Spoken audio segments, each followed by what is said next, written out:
Hello, ladies and gentlemen, and welcome back here to Tournament Central on the Disc Golf Network as we bring you coverage of Day 2 of the 2023 PDGA Professional Disc Golf World Championships presented by L.L.Bean. Of course, we are back at Smuggler's Notch in Jeffersonville, Vermont, the site of the 2018 Worlds and home of the annual Green Mountain Championship. And once again, your host will be myself, Tuss Murray, and once again, I'll be joined by Brian Earhart this morning to talk a little bit about FPO. And the first thing I think we have to address is that you're looking a lot drier today, Brian. It's looking like the weather has taken a turn for the better, hopefully for the rest of the tournament. Yeah, it's a little bit drier than it was yesterday, to say the least. I mean, yesterday, multiple players saying it was the heaviest rain that they've ever gotten. That rain, with that said, only maybe lasted 3 to 4 holes, but it hit some of the hardest holes in the course, especially for our lead card. Today, it said the wind was going to be 5-10 miles an hour. I actually have to believe that it's going to be higher than that. We're already seeing 10-mile-an-hour gusts early this morning. So it's going to be a unique challenge out there at Fox Run as well. You got the wooded course here with the rain, and then you also now have a lot of wind on this open course with lots of out of bounds. Indeed. As, of course, we got to kick off our conversation as far as players go with Kristen Tattar. Of course, she is the clear #1 player in the world, fresh off of a win at the European Disc Golf Championships, the one event that she was really lacking in her trophy cabinet. She conquered before making her way to Vermont. She has 9 wins this season, including winning both majors this year at Champions Cup and the European Open, and, of course, had the podium streak from last year where she had 5 wins on the tour. So just a phenomenal talent, incredible consistency, and we got to catch up with her yesterday after her round. When we were on the par 5, it felt like somebody had like a bucket full of water and was just pouring it on us. It's probably the heaviest rain I've ever played in. So it was very, very tough. But I was just telling myself the conditions are the same for everyone. I just have to keep going. Whatever happens, happens, and I will deal with it. I followed the game plan pretty much. But the grip was really bad, and when the rain stopped, it was too good. It was too grippy, so it was kind of hard to navigate through these conditions. But I mean, we're done. I'm just happy about it. How did you feel about the putting stroke today? It felt good. It felt very good. It also felt good during the doubles. So, I mean, I'm happy I was able to keep it going. I just missed one pretty short putt, but again, my hand was so sticky and I didn't know what to do. And then I was just telling myself, it's such a short putt, you'll make it. But then I just missed it on the right-hand side. But then I used the birdie bag a little bit more and it helped me. And despite the elements, Tattar was certainly on top of her game yesterday, shooting 8 under. Went 5 down through the opening 7 holes, threw well overall. Obviously, the weather came in there kind of in the mid-stretch of the course, and so she slowed down a touch, but she still wound up having a 3-stroke lead at the end of the day. She went 91% from C1X. She was 2 for 3 from Circle 2, and is looking like the Tattar that we know and love. I mean, Brian, what did you see out there as you followed the card? I mean, yeah, she putted great from Circle 2, but she also went 10 for 11 from Circle 1 in those conditions. And, it's one thing to have some drizzle and then it get dry later in the day.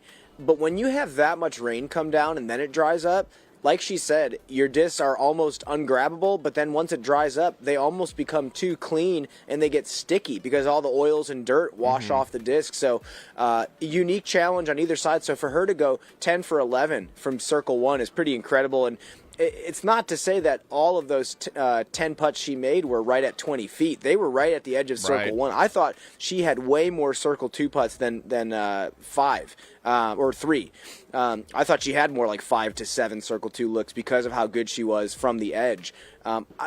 She was so pleased to hear that Owen Scoggins was complimenting her putting earlier at the Mixed Doubles Championships, but she shouldn't be. I mean, at this point, I would say she's one of the best putters on the planet, if not tied with Owen Scoggins for the best in the division, potentially that we've ever seen.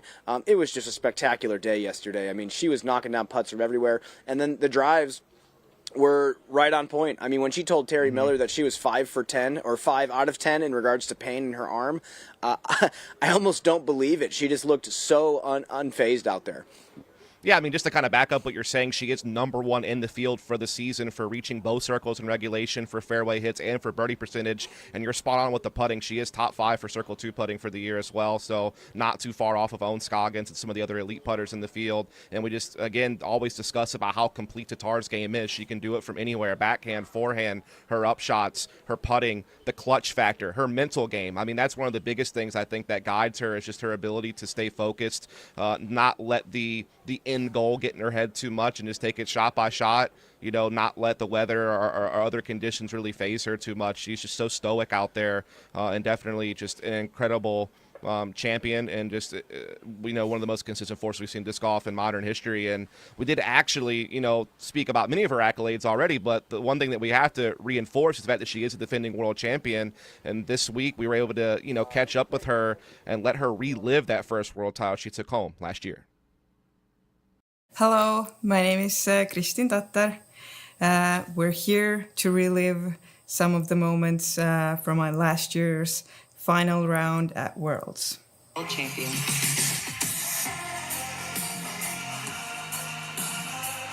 First on the tee, from Estonia and representing latitude 64, Kristen Tattar. I remember that my heart was beating really fast. And sometimes when I get those huge nerves, I don't know where my disc is going to fly. You have this feeling that your hand is not attached to your body. It's like somewhere else doing other kind of stuff. Great birdie from Kristen. I remember when the putt dropped and I got the birdie, I was like, okay, I got the first birdie. Everything's fine. You have to switch off the mind, because the mind will mess with you. I feel like the body knows what to do in every situation. We just don't trust the body as much as we should. We train so much. We know how to do it every shot instinctively. We don't have to really think about it. So I putt most accurately when I just let the body take over and don't think. When I start to think how to get the disc into the basket, then I usually miss. Yeah. This year, when I played DDO, I did not make the island even one round. I missed it all rounds. I don't know where I got that confidence. It felt like everything was leading up to that moment, and it felt the perfect moment to win. And then you get these feelings sometimes that everything will go my way. It worked out. It was just a huge relief to get on that island. I was like, yes.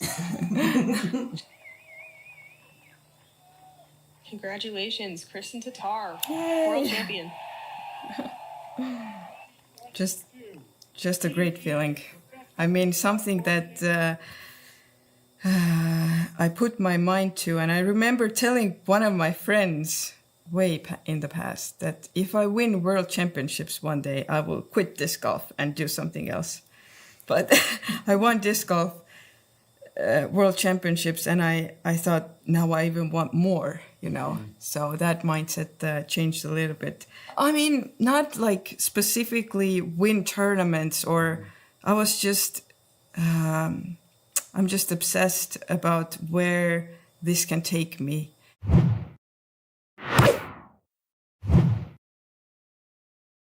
And excellent to get to hear some insights from the woman herself, who is our reigning world champion, and again, one of the most decorated players already in the history of the FPO division. But now we will move along to talk about some of her, closest rivals so far in the World Championships. And that means we have to start with Valerie Mandujano. She wound up shooting a 5 under par yesterday, so just 3 strokes behind the leader. Of course, we know she had a late start to the season due to injury. However, she's been able to make some strides thanks to a win at Idlewild, alongside some top 5 finishes at the Mid-America Open and some top 10 finishes at Reserve in Des Moines, currently ranked 13th in the world, Brian. And we did get to catch up with her after her round yesterday as well. All had a ball, even though it was pouring rain on us. I was really happy with my round, just because I feel like I didn't play timid. In the 2 holes that I did, I went bogey double, and I think that taught me right there to not play timid with my game. Yeah, I think it's the same goals that I had at Idlewild. It was not to be afraid to play well, try to play as best as I can, and just trying to connect with my game again. I'm just trying to catch those feelings again, what it feels like to play well. I think that's some interesting, insights there from Valerie Mandujano about just kind of, feeling that again, because obviously she made waves last year with 3 wins. She won Waco, she won the Portland Open, she won the Beaver State Fling. She was consistently in the top 5, and I know that the injury really kind of slowed her down, as well as moving to a different manufacturer and having to learn a new bag and all that, but she has started to find her rhythm, with that win at Idlewild and with some solid finishes around it. I mean, what are you expecting to see from Valerie Mandujano as we head over to Fox Run and just throughout the course of the tournament as she tries to run down Kristen Tattar? Well, I love that she's saying that she just feels like she has to reconnect again, and that means that the wheels are turning. There's a different mental approach when you have to sit on the sidelines for that long, for the very first time pretty much in her career. And the fact that she won 3 tournaments last year at completely different courses shows that she is a champion. It wasn't a one-off fluke. She knows what it takes to push through a 3-4 round tournament and actually close and take the victory. So Val absolutely has what it takes to be a world champion. Like she said, she cannot be afraid to play amazing. And it's hard to do that sometimes. It's hard to tell yourself to play aggressive the entire time and actually trust that it's going to pay off for you. But with how Kristen's playing right now, you have to. There's no other option. She just dropped an 8 under par yesterday and left a couple of really easy strokes out there. So Val's going to have to put her foot on the gas. But I don't think it's something that's out of the cards for her. Yeah, I think that Valerie Mandujano is certainly a name that has come up as people who we feel have the tool set to challenge someone like Tattar. It's just about whether or not you can do it across 5 rounds against someone so consistent. But, of course, at least Valerie has done the job on day 1 of making sure that she's in that position, that she's not too far behind, that she's going to have an opportunity to try to make that push. Now, another player looking to make the push on the lead card today is, of course, going to be Missy Gannon. She is currently ranked 3rd in the world on UDisc and 2nd in our point standings for the Disc Golf Pro Tour. She recently became a back-to-back Ledgestone champion and has 6 additional podium finishes on this season, including at the European Open, one of our most recent majors before Worlds. And we also got to catch up with her after her round yesterday. I feel like the round was still only like 3.5 hours maybe, and that's not that slow. But just mentally through the downpours, I think it just felt like we were out there for a while, and it didn't help that it was the heaviest on one of the longest holes out there. So, that was one of my tougher holes, and it is what it is. The conditions were tough. I think it's the heaviest rain that I remember playing in, at least in a while. And so it kind of was a shock, because usually I'm really good with Tom to keep things dry and not actually be too affected by it. But when it's coming down that hard, you just, it's impossible to get dry. So it's kind of just trying to manage your emotions mostly in that sense. You can't do anything about it. Just try not to rush and just, see what happens. The double bogey is what it is on when it was downpouring, but having a couple of errant shots here and there, I know it's not my best, but given the conditions, I'm happy where I'm at now, and there's 4 more rounds, so plenty of time. Yeah, again, as Missy was saying there, had that one double bogey during the bad weather in hole 8, but outside of that, played pretty well. She wound up shooting 3 under par, which puts her in a tie for 4th and on our lead card.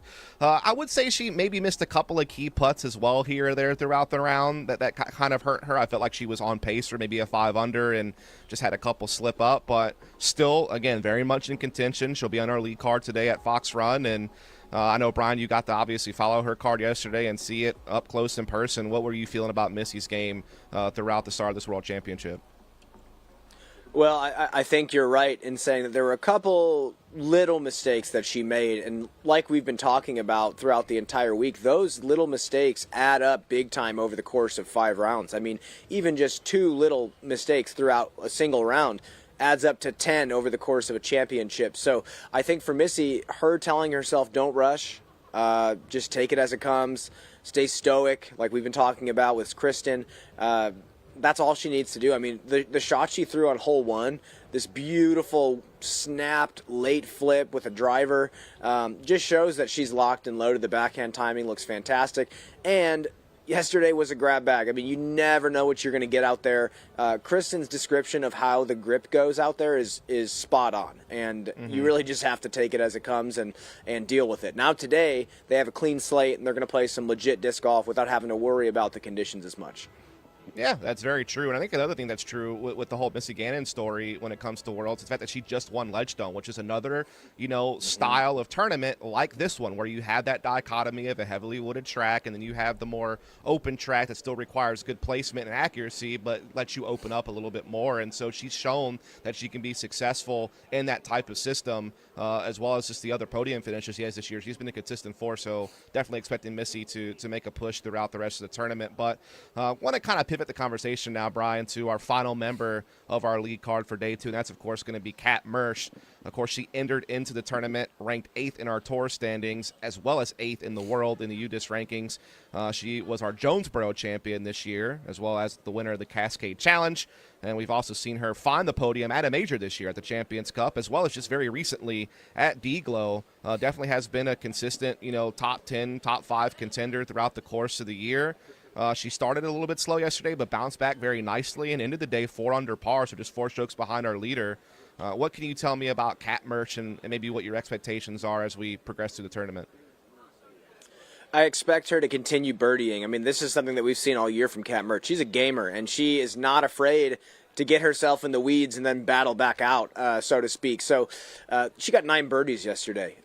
One thing I will say is she got those birdies when she was not playing in the rain that Kristen Tattar played in. So we'll just have to see. I mean, she got away lucky on that one, and not to say or take anything away from that round, but she had an opportunity to score, and she did. She shot well enough. 4 under is just fine. And like we said, those 2 little mistakes per round can add up, and she can easily overtake Kristen today, tomorrow, and the next.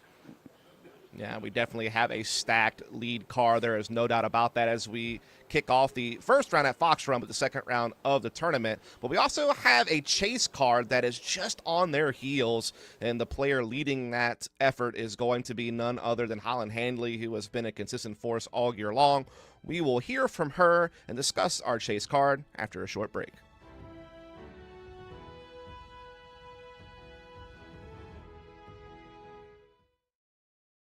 Friendship isn't defined by time spent together, but rather by moments shared. Moments that are warm, exciting, and new. When you're outfitted for all that's out there, even the ordinary becomes extraordinary. So here's to taking a moment to appreciate every moment, made outside together.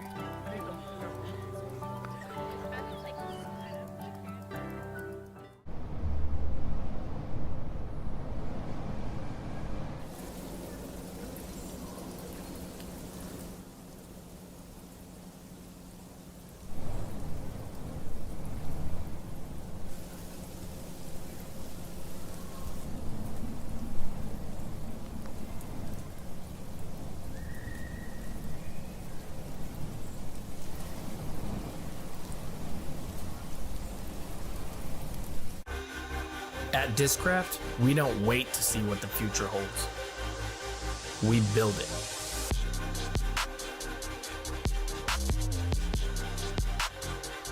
The future is in your hands.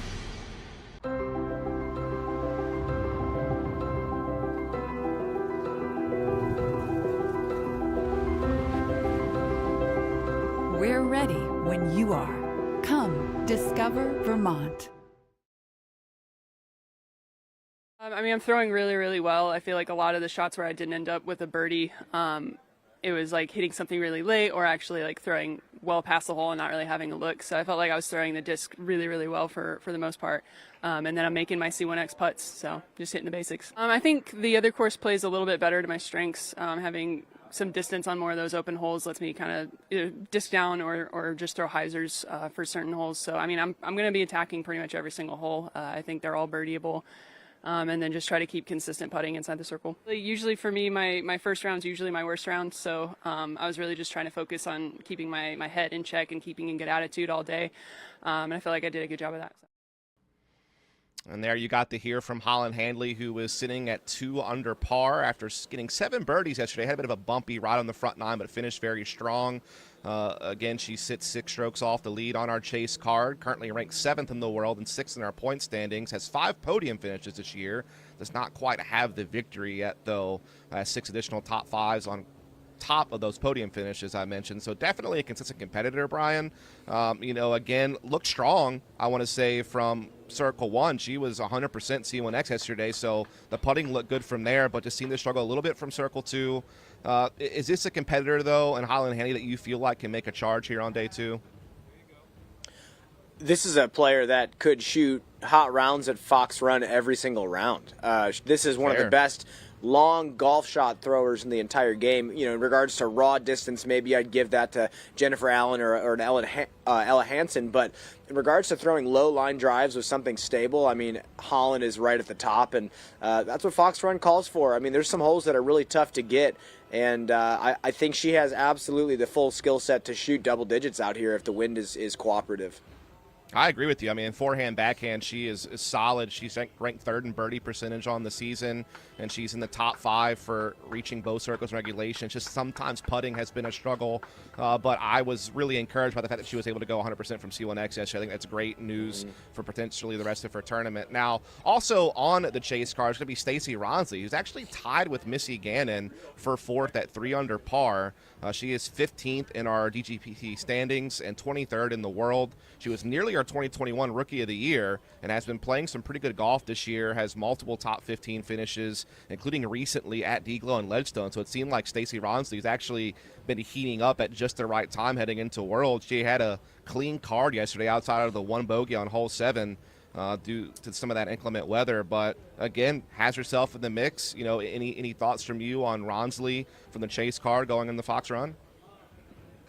Well, yeah, she did her job out there at Brewster, and the fact is she's a distance thrower. She's another one of those players that throws long-distance golf shots. She throws a nice, stable driver, so it's going to beat the wind out here at Fox Run. I wouldn't call her a woods player, and the fact is she came out here, shot a 300 par, did exactly what she needed to do, and I think her big scoring is going to come out of Fox Run today, and she just needs to maintain out of Brewster. I think she easily has what it takes, forehand and backhand, to shoot something hot. The putter's just got to keep working for her. Yeah, and speaking of Fox Run as a course, of course, we have seen some changes to Brewster coming into this World Championships, but we have also seen some changes over at Fox Run. Brian, can you kind of talk me through maybe, one of the key holes you feel like is going to be something to focus on this round? Well, we talk about some of these long-distance throwers. Hole number 12 comes to mind for me. This is a 730-foot par 5. There's an opportunity for eagle. There's 2 landing zones, and everyone's going to go for that first landing zone. 375 to the edge of the OB. The tough part about the initial landing of the shot is the ground is not even throughout the entire way. So what looks like a decent placement shot might be on a sloped ground, bad footing. You have to find a flat spot out there that fits how you want to attack the second. Once you get to the next island, so to speak, you have 260 from the OB line up to the basket. So if a player wants to push 375 and get up to the edge of the OB, they absolutely have an opportunity to grab a 3 out there. It just depends on the wind. It's really tough. Sometimes the wind is shoving towards the out of bounds, and it's really tough to bend the corner unless you're far enough left off the tee. But I think it's going to open up the door for a lot of scoring opportunities, and there could be a really clutch eagle made down the stretch. Yeah, it's, kind of the epitome of Fox Run, the risk versus reward out in the open due to the OB and the winds, forcing you to be accurate to make sure you have the placement to get to where you need to be to score. Again, it provides that dichotomy alongside the woods of Brewster Ridge, and a good hole breakdown there from you, Brian, as we'll be interested to see how that hole gets attacked from our division throughout the course of the day. As we'll kind of start wrapping up our show as we're about to pass it over to the commentary booth to take over, but just to kind of give you some ideas on what's going out on the course thus far, we have had Sarah Holcomb actually move up, I believe, 16 spots right now, as she is 2 under through 6, so she's starting to have a little bit of a resurgence, and you can see a few other scores out there that are, kind of just getting their round started, only about 4 to 6 holes into the round. And again, we still have our chase and lead card waiting to tee off here soon. Brian, we will bid you adieu, but we will hear from you throughout the day on the course. We appreciate your insights, and folks, we appreciate you tuning in. I promise you won't have to wait long, but we will take one last break. When we come back, the commentators will take over and we'll kick off day 2 of the FPO action for the World Championships.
Elevation for your mind.